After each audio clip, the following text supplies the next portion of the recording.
विशाल वर्मा जी दिल्ली से। राधा राधा। राधे राधे महाराज जी, आपके चरणों में कोटि कोटि प्रणाम। महाराज जी, 2 साल हुए भगवान जी और आप श्री संतों की कृपा से भक्ति मार्ग में प्रवेश मिला। भगवान के नाम की शरण मिली। महाराज जी, शुरू में ही सुन लिया था कि कृष्ण भक्ति और कृष्ण प्रेम में धीरे धीरे सब कुछ छिन जाता है, तब उतना सीरियसली नहीं लिया।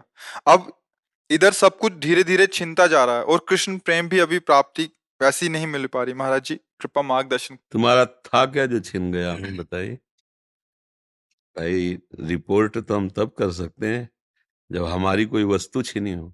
आपका था क्या, हमें बता दीजिए। आपने क्या रचना की और आपका क्या पुरुषार्थ था? किसमें? पांच भौतिक शरीर में, ये पंचभूतों से बना हुआ, या आप में है? आप भगवान के अंश हैं। क्या पुरुषार्थ? अगर वो एक आंख हटा देते हैं, उनकी मौज की बात है, वो एक से दिखाना चाहते हैं, उनकी वस्तु है ना। आपकी क्या, हमें बता दो। आपका क्या है? आपका क्या है, आप बताइए। पढ़े लिखे गए आप तो भगवान ने बुद्धि दी है ना। बुद्धि का हरण कर ले तो फुटपाथ में कागज बटोरते घूमते। है क्या आपके पास? अब जो बात आई छिन गई, तो इसका प्रारब्ध है, आप समझो। जो हम लोग कहते हैं भगवान सर्वस्व छीन लेते हैं, उसका तात्पर्य होता है मन और इंद्रियों को भगवान में समर्पित होना। भगवान अपने बच्चों की बाहरी लीलाओं का, खेल खिलौनों का विनाश नहीं करते। भाव को समझिए। अवश्य में भोक्तव्यम कृतम कर्म शुभाशुभम। अभी आप उस कोटि के शरणागत नहीं कि आपके शुभ और अशुभों का विनाश हो गया हो, समझना। आप खुद स्वीकार करते हैं 2 वर्ष से भक्ति में। अब किस कोटि की भक्ति है 2 वर्ष में जागृत हो गई वो, आप देखो। इसके पीछे क्या होता रहा जन्म जन्मांतरों में, इसी जन्म में आप देखो। तो जो बोया है पीछे साल की फसल, खाना तो पड़ेगा ना। और उसमें कह दें कि हमने बम्बूल बोया था, कांटे आ रहे हैं, भगवान ने जब से भक्ति शुरू की तब से कांटे खाने को मिल रहे हैं। गलत बात। पिछले वर्ष जो आपने किसानी में बोया, इस वर्ष वही खाओगे। अब जो बो रहे हो उसे तुम आगे फसल काटोगे। अभी इस कोटि का तुम्हारा ज्ञान या भक्ति नहीं आई जिसने जन्म जन्मांतरों के संस्कारों को भस्म कर दिया हो और विशुद्ध ज्ञान से प्रकाशित हो गया हो, तो फिर प्रश्न ही नहीं आएगा कि हमारा छीन लिया क्या। भ्रम, अज्ञान, मोह, पाप। भगवान क्या छीनते हैं? ये छीनते हैं। नहीं, लड़का छीन लिया तो भ्रम ही तो था, तो कि वो तुम्हारा पुत्र है। भगवान ही तो आए थे, तुम जान पाए क्या? तुम्हारे कर्म के भोग को देने के लिए उतने समय तक वो भगवान ही अंदर आए हुए थे पुत्र रूप में। तुम भ्रम से अपना मान लिया, इसे रो बैठ के। तुम्हें भ्रम रुलाएगा नहीं। मेरा ऐश्वर्य छीन लिया, तो अनंत ब्रह्मांडों का ऐश्वर्य किसका है? भगवान का है। मुनीम बन के रहते तो ठीक से चल लेते, मालिक बन गए तो माया ने विध्वंस मचा दिया कि मायापति तो सिर्फ एक ही है, श्री हरि। तू मायापति कैसे बन सकता है? तो मेरा बेटा बेटा बन के रहता, मुनीम बन के रहता, तो मालिक की संपत्ति। अगर मुनीम रहोगे तो घाटा मुनाफा में समान रहोगे। हमें तो पेमेंट मिल ही रही, जो घाटा पर वो मालिक का, जो मुनाफा हो मालिक। तो मुनीम बने नहीं, क्योंकि घाटा मुनाफा का तुम्हारे ऊपर असर हो रहा है। तुम हर्षित हो रहे हो और शोकित हो रहे हो। सिद्धांत से समझोगे तो भगवान पर कभी दोष नहीं लगा पाओगे। सच्ची मानिए। क्या छीन लिया है जब कुछ था ही नहीं मेरा? तो छीना क्या? कोरा अहंकार छीना है, हमारा अज्ञान छीना है, हमारा भ्रम छीना है। बात सत्य मान लीजिए। भगवान जैसा कृपालु कोई नहीं, अध्यात्म जैसा कोई मार्ग नहीं है। परमानंद प्राप्ति के लिए अध्यात्म मार्ग है। जब हम अध्यात्म मार्ग में चलते हैं तो इसमें एक गुप्त बात है कि अनंत जन्मों के पापों को भगवान भस्म कर देते हैं। पर जो उन जन्मों से पाप कर्म का फल निकालकर इस शरीर की रचना हुई है, वो हमें भोगना पड़ेगा। क्योंकि अब हमारी भक्ति चल रही। शरीर बनने के पहले जो हमारे कर्म थे, उनके अनुसार शरीर की पूरे जीवन का फल लिख दिया गया है। इतने समय के बाद ये रोग होगा, इतने समय के बाद हाथ टूटेगा, इतने समय के बाद आंख टूट, हमारे कर्म के अनुसार। और भक्ति अब हम कर रहे हैं तो हमारी भक्ति पीछे के जो कर्म संस्कार जमा है उनको नष्ट कर दिया। आगे जो कर्म संस्कार भक्त हैं इसलिए गंदे होंगे नहीं। अगर भूल चूक से हो भी जाएं तो भगवान उससे क्षमा कर देते हैं। रात न प्रभु चित्त चूक किए की, करत सुरत सै बार ही की। हृदय से देखते मेरा भक्त है, क्षमा कर देते हैं। पर इस शरीर का जो भोग आया है, इसको भोगना पड़ेगा। बड़े बड़े संतों में देखो, रामकृष्ण परमहंस जी के गले में कैंसर था। हर तरह के भोग। श्रीवास जी के आंगन में खड़े होकर महाप्रभु चैतन्य देव अपने परिकर के साथ कीर्तन कर रहे हैं और उनका पुत्र पधार गया। दासी ने कान में आके श्रीवास जी से कहा, पुत्र पधार गया। बीमार था, पधार गया। उनका दोबारा आवाज नहीं, महाप्रभु के कीर्तन में फर्क नहीं पड़ना चाहिए। और मंजीरा जोड़ के और जोर से वो कीर्तन करने लगे, नाचने लगे। महाप्रभु चैतन्य देव रुक गए और उनका, श्रीवास मेरा मन कुछ सुस्त सा हो रहा है, कोई घटना घटी क्या? उनका, प्रभु क्या घटना घट सकती, जहां आप मंगल मूर्ति नाम कीर्तन हो रहा वहां घटना क्या घट सकती? तब किसी भक्त ने बताया कि श्रीवास का बेटा पधार गया। तो उनका बताया क्यों नहीं? बोले प्रभु बताने की क्या बात है, आपका था, आपने उसे अपनी सेवा में भेज दिया।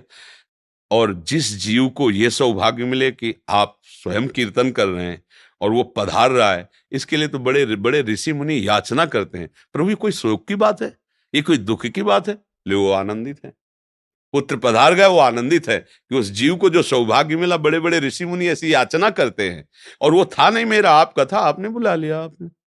अब ये है भक्ति का रंग, इसमें क्या छिन गया? जो जीव जितने समय के लिए आए उतने समय तक रहेगा और चला जाएगा।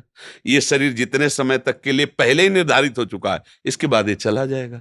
भैया, अगर विवेक से देखोगे तो भगवान की कृपा तुम्हें दिखाई देगी, अविवेक से देखोगे तो लगेगा भगवान के साथ हमने क्या बुरा किया जो उन्होंने हमारा छीन लिया। और भगवान स्पष्ट कह रहे हैं, अवश्य में वो भोक्तव्यम कृतम कर्म शुभाशुभम, भोगना पड़ेगा तुम्हें जो तुम कर्म कर रहे हो। एक उपाय है, ऐसी शरणागति प्राप्त करो कि अहम भी समर्पित हो जाए, तो सब भस्म हो जाएगा। अभी उसमें प्रवेश ही नहीं हुआ है, उस शरणागति में तो प्रवेश ही नहीं हुआ। जिसे शुद्ध परमार्थ कहते हैं, उसका ककारा भी नहीं आता है, तो वो बात तो बनी नहीं। तो इसलिए बात को अंदर से हटाओ कि भगवान छीन लिए, भगवान कृपा कर रहे हैं, सच्ची मानो। हमारे जितने कर्म अगर वो हम पर टूट पड़े, हाँ, तो एक श्वास लेने लायक नहीं, हम ऐसे ऐसे कर्म किए हैं। इसलिए भगवान की कृपा मनाओ और भक्ति में आगे बढ़ो। तब तुम जब ऊंचाई पर पहुंचोगे, फिर देखोगे कि पीछे की भी बात को, तो हर कदम में कृपा दिखाई देगी आपको। ओहो, बचा लिया भगवान ने, कृपा की भगवान ने। अगर हमारे अनुकूल परिवार मिलता, अनुकूल संपत्ति मिलती, तो भोगों में फंस जाता, कभी इस आनंद को प्राप्त। कितने कृपालु भगवान, आपने मुझे वो दिया ही नहीं जिसमें फंसा जाता है, मुझे दिया ही नहीं। बड़े कृपालु, आपकी जय। ऐसे मनाते। अभी राग है भोगों में, परिवार में, संसार में, तो हमें लगता है कि भगवान बहुत बुरा करने वाले हैं। एक ऐसे हैं कि जो उनकी ज्यादा आरती पूजा करता है उसी की वो धुल देते हैं, उसी को पिटवा देते हैं, उसी को कष्ट। ऐसा नहीं है। वो जो दिखाई आपको दे रहा है, वो इसलिए दे रहा है कि अब आखिरी है, अनंत जन्मों का हिसाब इसी जन्म में होके खत्म खेल, अब हमें प्रभु के पास जाना है। ये बात अगर आप देखोगे तो आप रो पड़ोगे कि जिन कर्मों को मैं लाखों जन्म भोगता फिर भी नहीं काट पाता, उनको भगवान ने इसे चुट पुट थोड़ा बारा कष्ट दे के निपटा दिया और अपने पास बुला रहे हैं। बड़े कृपालु भगवान हैं।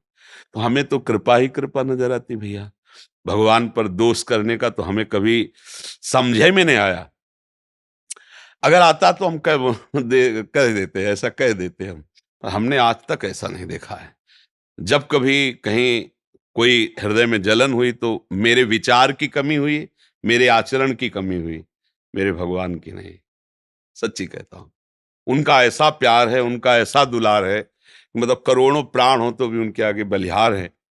भगवान की तरफ से तो कृपा ही कृपा है, कृपा ही कृपा है। बोलो हमारे ऐसे कोई पुण्य है कि हम वृंदावन आने लायक हैं? सोचो जरा, जिस वृंदावन के लिए बड़े बड़े महापुरुष, जो रज शिव सनकादिक याचत, सो रज शीस चढ़ाऊं, किशोरी तेरे चरणन की रज पाऊं। भला इस रज में हम आने लायक? श्री राधिका कृपा बिन सबके मनन अगम, मन से भी नहीं सोच सकते वृंदावन। आप तन से आए हो वृंदावन, आपके ऊपर कितनी कृपा लाडली की। यदि वो छीनने वाले होते तो तुम्हें भेजते ही नहीं यहाँ। सोचो। अच्छा, हनुमान जी को देख करके विभीषण जी के हृदय में भा कि अब मोहि भाव भरोस हनुमंता, बिनु हरि कृपा मिल। आप संत समागम में बैठे हैं, अहो भाग्य। सुत दारा धन लक्ष्मी, पापियों के घर होए, संत समागम हरि कथा, तुलसी दुर्लभ। भगवान ने छीना नहीं, आपको दिया है। दुर्लभ मनुष्य दे, दुर्लभ सत्संग, दुर्लभ भगवान नाम, ये सब दिया है। आप देने पर नजर करो। जो छीनने की बात करे वो विनाशी है, वो अपने समय से नष्ट हो जाएगा, उसे कोई छीनता नहीं है। बर्फी रख दो जो बहुत बढ़िया दिखाई देती, 2-4 दिन में ऐसी फफूंदी और दुर्गंध हो जाए, क्योंकि उसका स्वरूप ही यही है। खाने क्या, देखने लायक नहीं रह जाएगी। देखो, एक समय चिकने चुपड़े बच्चे थे, जवान हुए, झुर्रियां पड़ रही, मरने की दशा आ रही। ये भगवान थोड़ी कर रहे हैं, ये इसका स्वभाव है भैया। फूल है, फल लगा, पका, गिरा, खाया गया, मल बन गया, नहीं खाया गया, सड़ गया। ये यहां ये सिस्टम है, परिवर्तनशील, विनाशमय, ये सिस्टम है। इसको दोष नहीं दिया, ये सिस्टम है।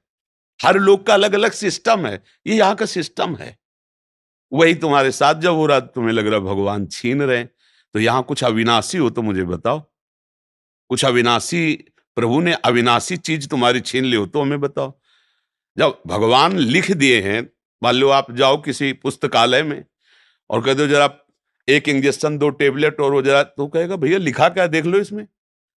बोले पुस्तकालय, तो बोले आप मांग क्या रहे हो, औषधालय जाइए आप, इसमें भगवान ने लेबिल में लिख दिया है दुखालयम अशाश्वतम, दुखालय और नाशवान। अब भगवान ने क्या छीना है भैया, इसमें लेबिल लगी हुई, पहले पढ़ो। जहां तुम आए हो इसका नाम मृत्यु लोक है, इसमें दुख ही दुख है, इसमें सब कुछ छूटने वाला है। अब तुम पकड़ के बैठो कि हमारा ना छूटे, तो आज तक कोई ऐसा नहीं रहा कि जिसका पकड़ा हुआ कुछ बचा हो। सब छूट गया है, शरीर भी छूट गया है। क्या मिला? नाम, परम धन राधा नाम। कबीरा सब जग निर्धना, धनवंता नहीं कोई, धनवंता सोई जानिए जाके राम नाम धन, राधा नाम, कृष्ण नाम, श्याम नाम। तो भैया आपको प्रभु ने दिया है, वो दाता है, वो लेने वाले थोड़ी हैं। भूल से सरकारी संपत्ति पर कब्जा कर लो और जब सरकारी पार्षद आके छुड़ाएं तब आप गाली दो सरकार को। तो भाई देखो तुम्हारी भूल है, माफीनामा तुम्हें लिखना चाहिए। सरकारी जमीन पर कब्जा किए हो और इसके बाद जब छुड़ाने आ रहे हैं तो आप गाली दे रहे हो, तो गलती आपकी हो रही ना। ये सब कुछ सरकारी है, भगवान का है, सेवा के लिए मिली ये गाड़ी बंगला, सेवा के लिए मिली। भगवान की सेवा कर कर, परिवार की सेवा करके अपने ऋण से मुक्त हो जाओ और भगवान को प्राप्त हो। अब मान लिया अपना और चाहते हो कि अविनाशी बना रहते हैं, अब कुछ अविनाशी नहीं भैया, सब धोखा ही धोखा है। अगर कोई आप प्रमाण दो कुछ भी अविनाशी हो तो बताओ। भगवान भी अवतार लेते हैं तो समय के साथ अंतर्ध्यान हो जाते हैं। समय के साथ, समय जितना लेके आए उतना ही।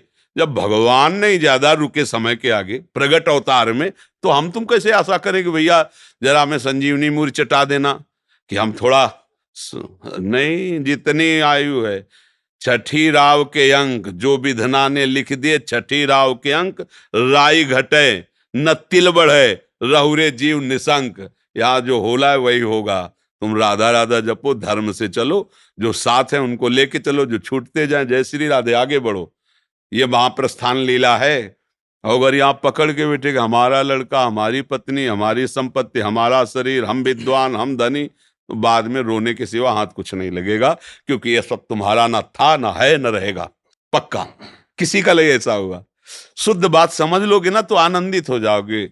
और नाटकबाजी से इसका हल होना नहीं है। नाटक में नाटक क्या, गंदी नाली के पानी से हाथ धोगे तो पवित्र थोड़ी हो जाएंगे। माया का नाटक चल रहा है। मैं और मोर तोर तय माया, एकमात्र भगवान है, दूसरा कुछ नहीं। माया ही सब कुछ ऐसा दूसरा दिखा रही। भजन करो, माया का नाश होगा तो आप खुद समझ जाओगे कोई नहीं। आप सत्य स्वरूप भगवत स्वरूप हैं। आप कोई मनुष्य नहीं हैं, आप कोई जीव जंतु नहीं है, आप भगवान के अंश अर्थात भगवत स्वरूप हैं आप। बस यही तो भूल गए, और यही याद आ जाए तो अभी मस्त हो जाओगे, अभी आनंद आ जाएगा। कोई था नहीं, कोई है नहीं, कोई रहेगा नहीं। एक ही था, एक ही है, एक ही रहेगा। बात पकड़ लीजिए। दूसरा तुमने जो माना है वो तुम्हारा भ्रम है, इसलिए तुम्हें रोना पड़ेगा, भयभीत होना पड़ेगा, दुखी होना पड़ेगा। यही तो हो रहा है ना।